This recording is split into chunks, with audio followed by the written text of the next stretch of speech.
पिता सदा ही अपने संतान के सुख की कामना करते, उनके भविष्य की चिंता करते रहते। इसी कारणवश सदा ही अपने संतानों के भविष्य का मार्ग स्वयं निश्चित करने का प्रयत्न करते रहते। जिस मार्ग पर पिता स्वयं चला है, जिस मार्ग के कंकर पत्थर को स्वयं देखा है, मार्ग की छाया, मार्ग की धूप को स्वयं जाना है, उसी मार्ग पर उसका पुत्र भी चले, यही इच्छा रहती है हर पिता की। निसंदेह उत्तम भावना है ये, किंतु 3 प्रश्नों के ऊपर विचार करना हम भूल ही जाते। कौन से प्रश्न? प्रथम प्रश्न, क्या समय के साथ प्रत्येक मार्ग बदल नहीं जाते? क्या समय सदा ही नई चुनौतियों को लेकर नहीं आता? तो फिर बीते हुए समय के अनुभव नई पीढ़ी को किस प्रकार लाभ दे सकते हैं?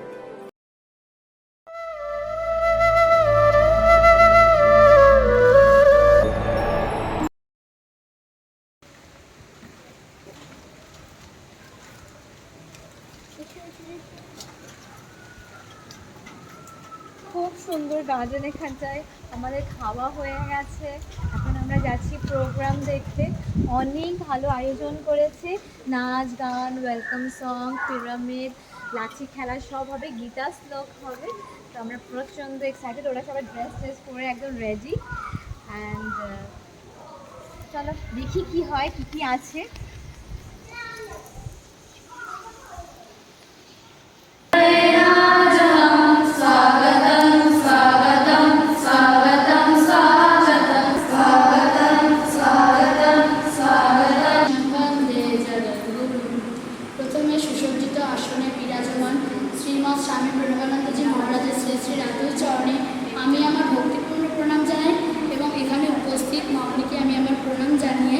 আমি গীতার 5টি শ্লোক আবৃত্তি করতায় ভক্তা সংকরিপাসতে তেজা দর্শনমা ব্যক্ত তেষাং তেয়গমিত্তমা শ্রী ভগবান বাচ নয়া বিশ্বমনো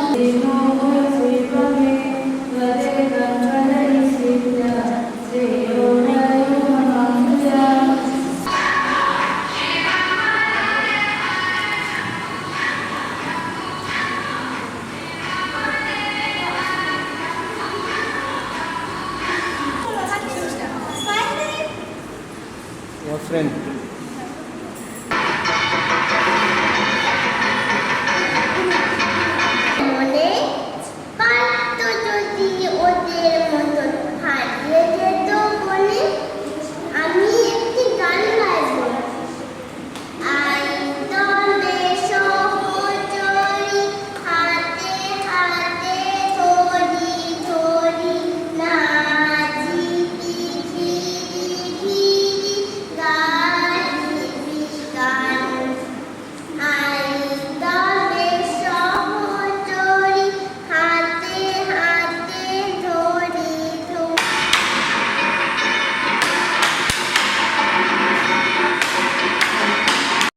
दूसरा प्रश्न, क्या प्रत्येक संतान अपने माता पिता की छवि होता है? हाँ, संतानों को संस्कार तो अवश्य माता पिता देते हैं, किंतु भीतर की क्षमता तो ईश्वर देते हैं।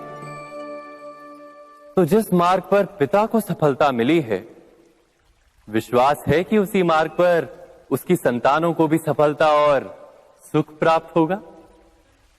तीसरा प्रश्न, क्या जीवन के संघर्ष और चुनौतियां लाभकारी नहीं होती? क्या प्रत्येक नया प्रश्न एक नए उत्तर का द्वार नहीं खोलता?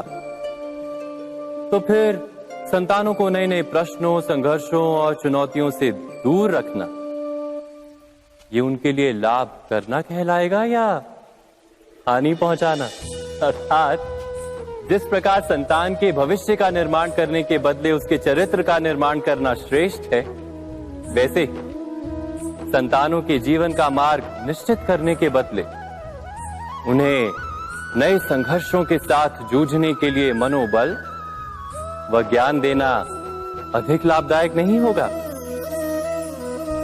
स्वयं विचार कीजिए। हम में ऐसा कोई नहीं होगा जिसने वृक्षों को ना देखा, वृक्षों पे इन पक्षियों को ना देखा, इनके घोंसलों को ना देखा, इन पक्षियों को अपने छोटे छोटे बच्चों को भोजन कराते ना देखा।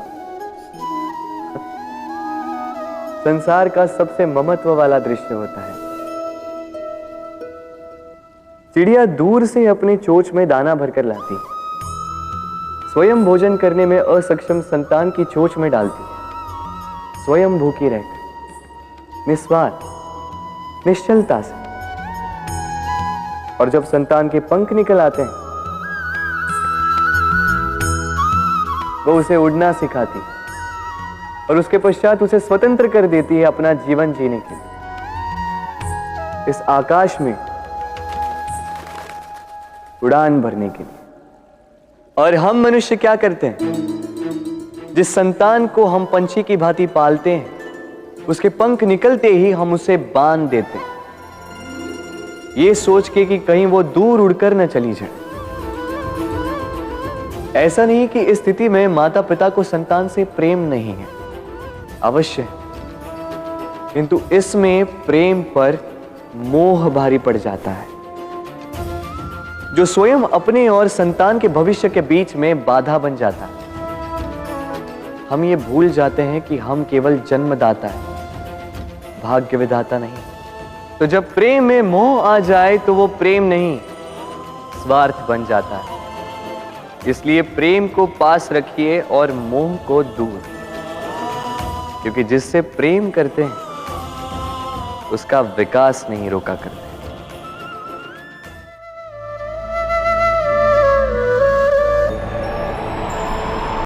শর্মিষ্ঠা রিনা খুব খুব টেক কেয়ার করেছে আমার বেবিকে খুব ভালোবেসেছে।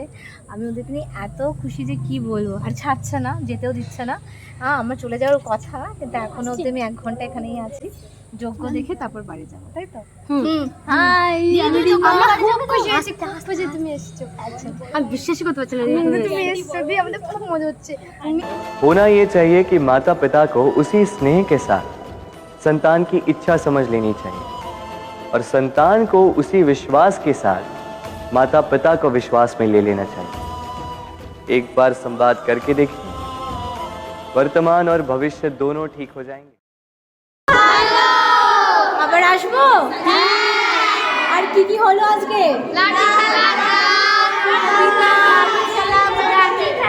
আচ্ছা, আবার আসবো। টাটা সবাই।